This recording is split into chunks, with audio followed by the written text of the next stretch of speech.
Since I sometimes won the race between my fancy and nature's reality, the deception was bearable.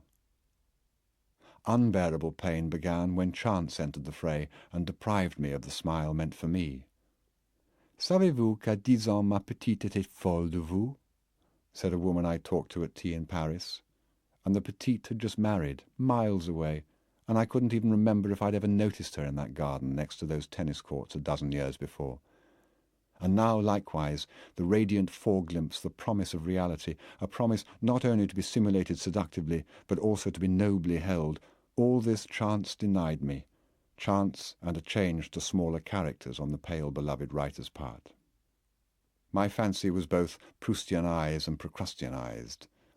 For that particular morning, late in September 1952, as I had come down to grope for my mail, the dapper and bilious janitor with whom I was on execrable terms started to complain that a man who had seen Rita home recently had been sick like a dog on the front steps.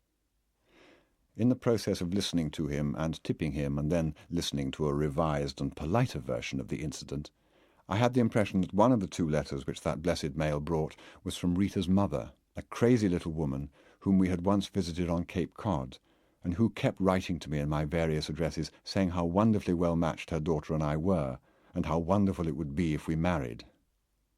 The other letter, which I opened and scanned rapidly in the elevator, was from John Farlow. I have often noticed that we are inclined to endow our friends with the stability of type that literary characters acquire in the reader's mind. No matter how many times we reopen King Lear, never shall we find the good king banging his tankard in high revelry, all woes forgotten, at a jolly reunion with all three daughters and their lapdogs. Never will Emma rally, revived by the sympathetic salts in Flaubert's father's timely tear. Whatever evolution this or that popular character has gone through between the book covers, his fate is fixed in our minds. And similarly, we expect our friends to follow this or that logical and conventional pattern we have fixed for them. Thus X will never compose the immortal music that would clash with the second-rate symphonies he has accustomed us to. Y will never commit murder. Under no circumstances can Z ever betray us. We have it all arranged in our minds.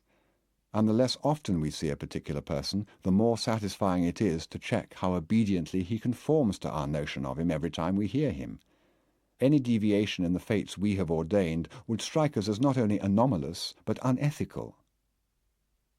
We would prefer not to have known at all our neighbour, the retired hot dog stand operator, if it turns out he has just produced the greatest book of poetry his age has seen. I am saying all this in order to explain how bewildered I was by Farlow's hysterical letter. I knew his wife had died, but I certainly expected him to remain, throughout a devout widowhood, the dull, sedate, and reliable person he had always been. Now he wrote that after a brief visit to the U.S. he had returned to South America, and had decided that whatever affairs he had controlled at Ramsdale he would hand over to Jack Windmuller of that town, a lawyer whom we both knew.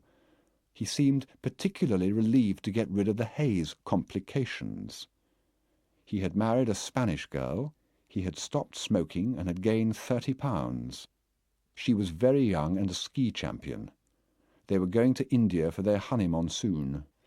Since he was building a family, as he put it, he would have no time henceforth for my affairs, which he termed very strange and very aggravating. Busybodies, a whole committee of them it appeared, had informed him that the whereabouts of little Dolly Hayes were unknown, and that I was living with a notorious divorcee in California. His father-in-law was a count and exceedingly wealthy. The people who had been renting the Hayes house for some years now wished to buy it. He suggested that I better produce Dolly quick. He had broken his leg. He enclosed a snapshot of himself and a brunette in white wool beaming at each other among the snows of Chile. I remember letting myself into my flat and starting to say, well, at least we shall now track them down, when the other letter began talking to me in a small, matter-of-fact voice. Dear Dad, how's everything? I'm married. I'm going to have a baby. I guess he's going to be a big one. I guess he'll come right before Christmas. This is a hard letter to write. I'm going nuts because we don't have enough to pay our debts and get out of here. Dick is promised a big job in Alaska in his very specialized corner of the mechanical field. That's all I know about it, but it's really grand. Pardon me for withholding our home address, but you may still be mad at me, and Dick must not know. This town is something. You can't see the morons for the smog. Please do send us a check, Dad. We could manage with 300 or 400 or even less. Anything is welcome. You might sell my old things, because once we get there the dough will just start rolling in. Write, please. I have gone through much sadness and hardship. Yours expecting, Dolly. Mrs. Richard F. Schiller.